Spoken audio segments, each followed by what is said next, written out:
Okay, so I've been trying to make this video several times already. I don't know how to say this.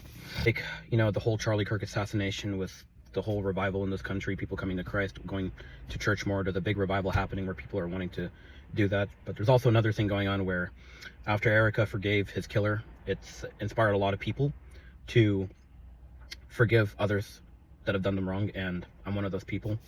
So just a quick backstory. I befriended a guy in jiu-jitsu. I won't mention his name for privacy reasons or anything like that.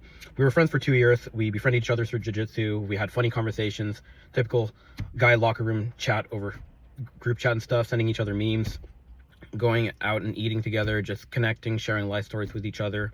And after maybe about a year or so of knowing him, I really got close. There was a couple red flags, I guess, but I kind of ignored it. He was not a bad guy or anything. He just had a sense of humor, a weird sense of humor, and I guess he sometimes didn't realize he was pushing boundaries emotionally or things like that. But anyway, after a year or a little over a year of getting to know him and being friends with him and sharing life stories, he ended up moving to another state. We had our goodbyes and he left, and we still stayed in touch here and there throughout the time he was living in another state, and we were planning on meeting up for almost a year, and finally it did happen. Right away I noticed that the first day or two was kind of a little bit bad, or very bad, because I think he didn't know how to handle friends staying over because it was a lot of responsibility.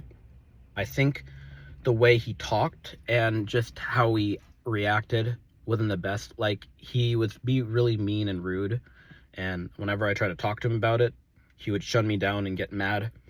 Never wanted to have a conversation.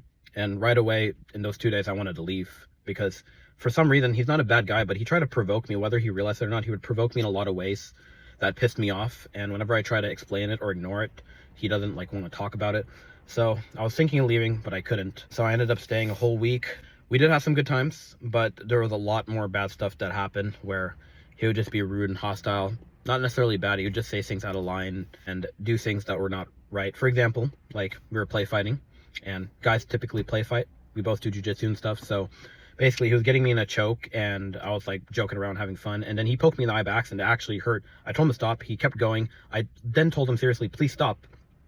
Like, seriously. And he was like, it's your fault that you ran into my eye. And I told him to stop. I'm actually in pain. And I had to kick him really hard so he could stop, and he ended up letting me go. And he was joking about it with him and his other friend, who I also don't talk to anymore. I cut contacts with him because he was siding with him and stuff. Long explanation. He kind of sided with him pretty much and didn't even listen to my side. He fully believed him and believed like some lies about me that were not true and stuff. Basically, they're all laughing, and then I lost my temper, and I told him very clearly in his face that if you were not my friend, I would have punched you in the face already. You need to stop when someone says stop. And he was still laughing and was slowly fading away. And I mean, I don't need to explain this, but if you provoke someone, they're going to be mad, even if it's friends. If someone tells you to stop, you stop. But anyway, that's just one of the examples.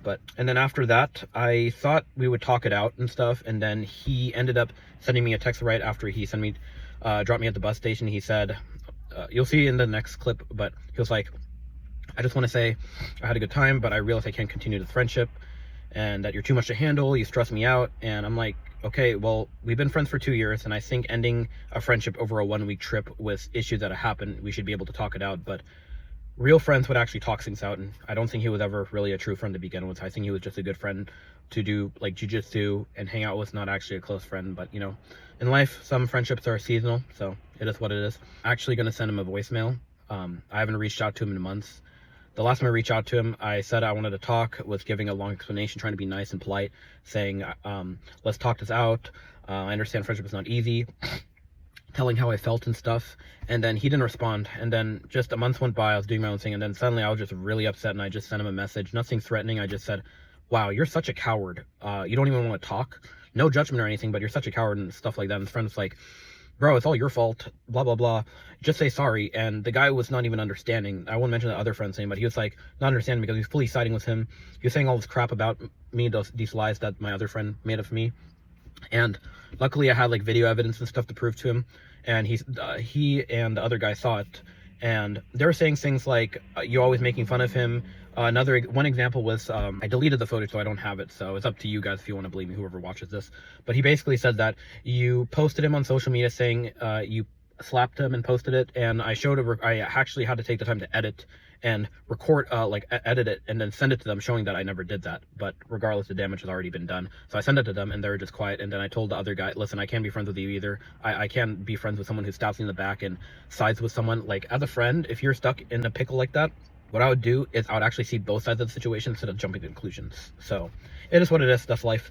But I'm going to be sending a message to him that I forgive him, and I hope he comes to Christ. I recently, let's see, my shirt, Psalm 91. I recently, since the Charlie Kirk assassination, I've been having a spiritual awakening, wanting to get back with Jesus, relationship with him, go to church and read the Bible.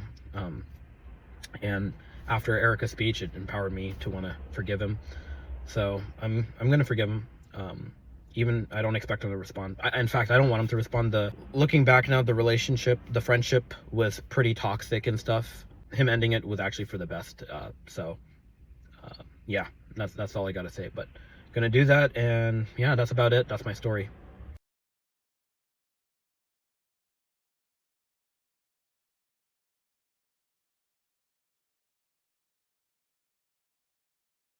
Hey Tyler, this is Kevin. How's it going? Listen, I know I'm the last person you expect to hear from. I'm not here to try to talk to you about anything or try to rekindle the friendship. I've accepted it. It is what it is.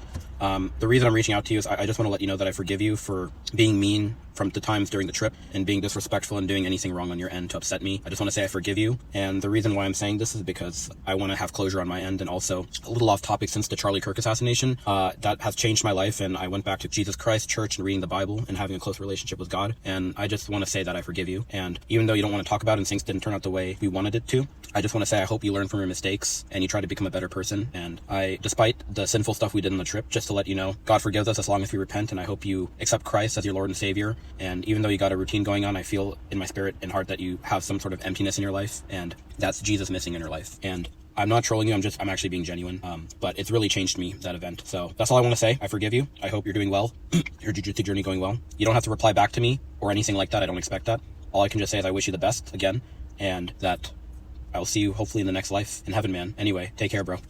And also, you don't need to reach out to Chung Yu and stuff like last time. Sorry, like I said, for getting mad. I mean, I'm a human at the end of the day and was upset at the time. But I'm not friends with him either. I cut contact with him like months ago. So just to let you know that this is the last time you'll ever hear from me. But I really had to share this and tell you this from genuinely from my heart. So just FYI. Anyway, take care, man.